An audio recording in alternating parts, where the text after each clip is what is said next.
Through dialogue, conversations, we hope to spark imagination and inspiration, generate greater insights and understanding of the context and issues that impact our realities.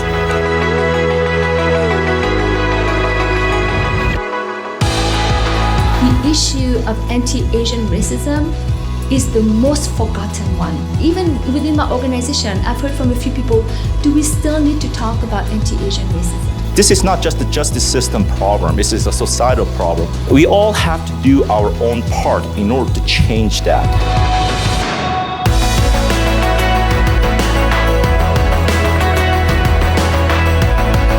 We have to learn to define our collective pain as a major population, and then use our collective power to influence and make greater change.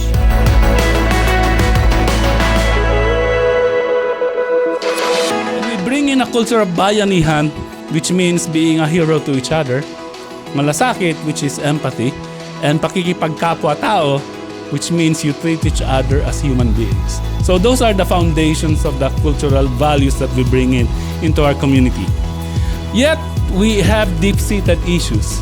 Members of the East and Southeast Asian Canadians community have been blamed, scapegoated, and mistreated during the pandemic, which triggered the resurgence of anti-Asian racism. We have to know each other beyond our community as the Chinese community, or the Filipino community, or the Arab community. We need to know ourselves as Albertans, or as Edmontonians, or as Calgarians who can make a difference. And you can make a difference.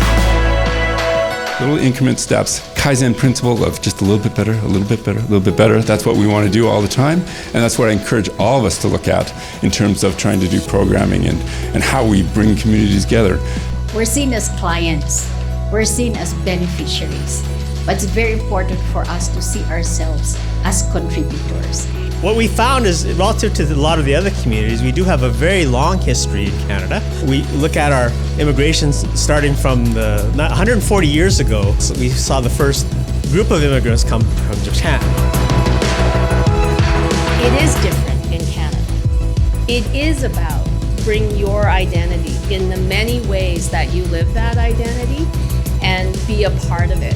We got to bring our identities. We get to bring our identities to our work.